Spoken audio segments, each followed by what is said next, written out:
welcome to the latest edition of the Alarpa podcast. And last week, Mary is with me, and if you're familiar with the Alarpa podcast, you will know that she's a frequent, she is an ever-present presence on this podcast. But this week, we're bringing something a little bit different again. Basically, we have lost strings to our bow, or lost strings to our harp, if you allow me that weak pun. We also write a lot of poetry, so what I've decided to do is just present that poetry on this podcast. So basically, after this very intro that you're listening to now, you will hear a choice selection of poems, some of them in English, well, most of them in English, a little bit in Spanish, and what we're going to do, they'll be presented without context, just as they are, with some bits and pieces around them, such as music and special effects. And apart from that, that'll be the podcast, so you can listen to some poetry. And we'll be back talking about the great events of the week next week, of which there are many, culturally, politically, and socially. Lots of things have happened. My neighbourhood burning for one night, Russian elections, and many more things. So enjoy this next bit, and we'll be talking to you again next week.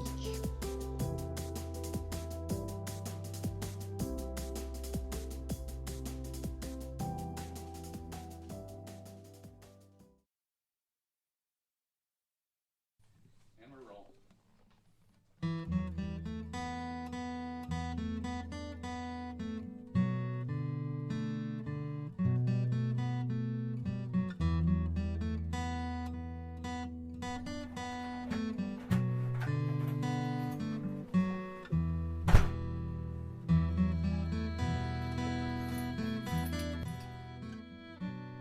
A naked torso. I just went out for a walk and saw one, muscular and bloated. She had eaten all the bullets instead of being shot by them. Or I paused it to the gallery.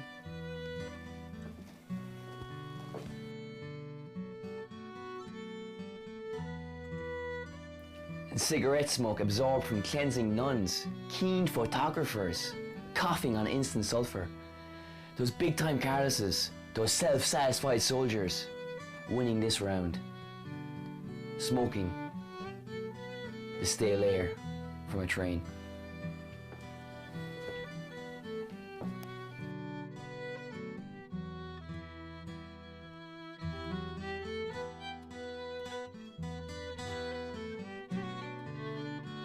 I finished another book. My fingers still reach for it. Another pull of its pages, another drag of its spine from the shelf. If they burnt it, would they make smoke signals out of it? Circular apologies, paragraphs floating out. Nothing is beyond saving.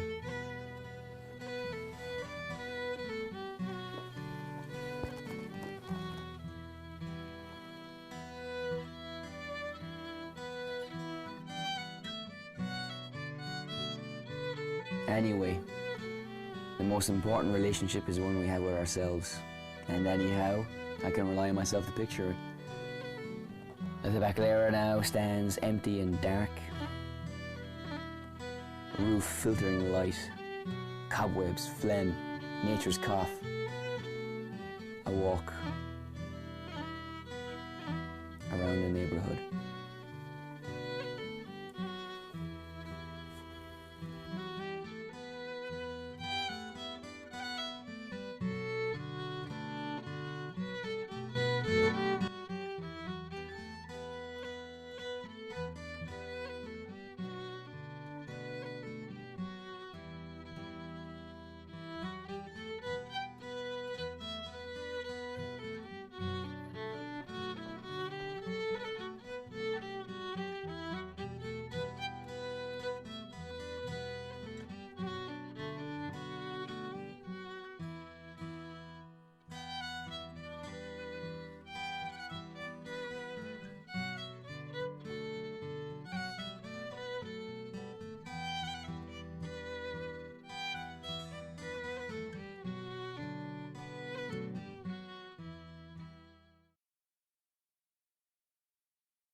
Young man, wallet full of ticket stubs, plays from last year.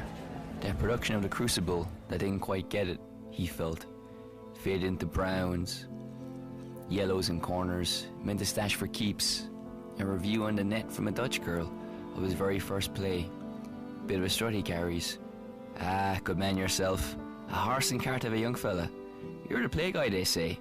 He nods and playfully says yes, to impress the girls. Token Spanish phrases, and he dances to Shakira. He's a writer who knows his audience, as every man chasing skirt must. To see the guy gaze at the legs of the woman holding your hand, sashaying through streets and parks, and out of clothes and into smaller clothes, just for you. The one that played nurse to the fever in your mind. The other one because of the angle. I am a man, and I'm glad I am. There's a house in this street and that, where laughter poured into emptying glasses. The house where it didn't, can't, or won't. The house has left you behind, or you to it. A nation they say is imaginary. A passport then, a fiction. This city is his fiction, where the canals and alleys, the rehearsals and college meetings are stamped like visas on his passport.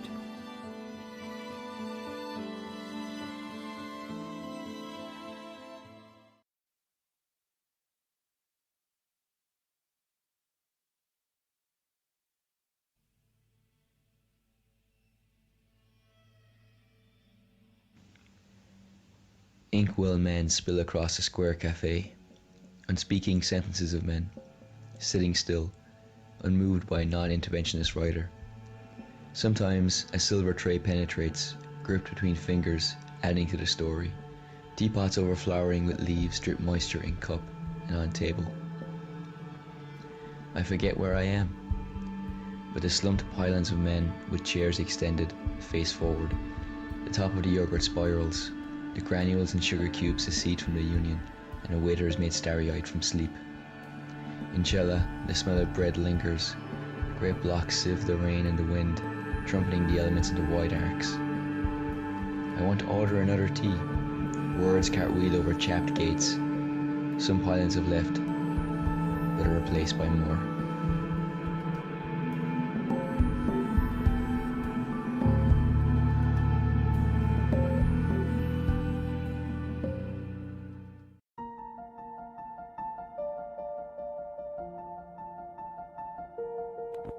Tinteros de hombres se derraman sobre el café de la plaza.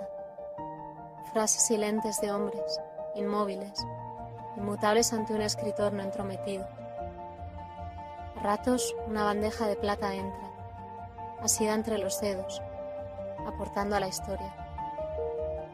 Teteras rebosantes de hojas gotean su humedad en taza y mesas. Se me olvida dónde estoy.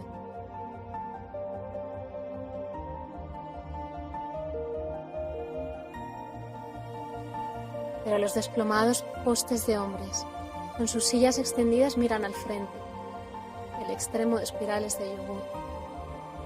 Gránulos de terrones se separan de la unión, y los ojos de un camarero se viven de sueño. En Chila pervive el olor del pan. Grandes bloques tamizan la lluvia y el viento. El clima reverbera en arcos amplios. Quiero pedir otro té. Las palabras contorsionan en las grietas de las puertas. Unos postes ya han partido, pero otros los reemplazan.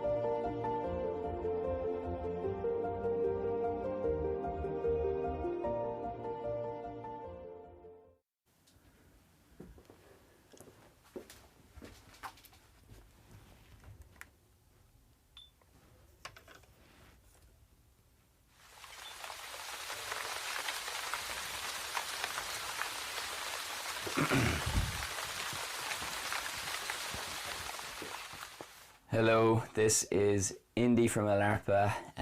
Normally I'm here making a crazy video with my partner in crime, but today I'm just going to do a simple poetry reading. You might have seen some of our poems before. We've done very artistic things. We've went to the Retiro Park and we've put different images together for different videos. And I did a video yesterday which is about the city and living in the city and all the culture contained within a place like that. And I used the interior of the house to convey lots of the themes and images contained in that poem. And in that sense, I guess drawing a little bit on the experience of Pablo Neruda, who wrote a lot about common things. He really felt they had a very important place in our life, and even other artists like Van Gogh, who celebrated peasants and their normal lives and painted things such as his work boots or his room.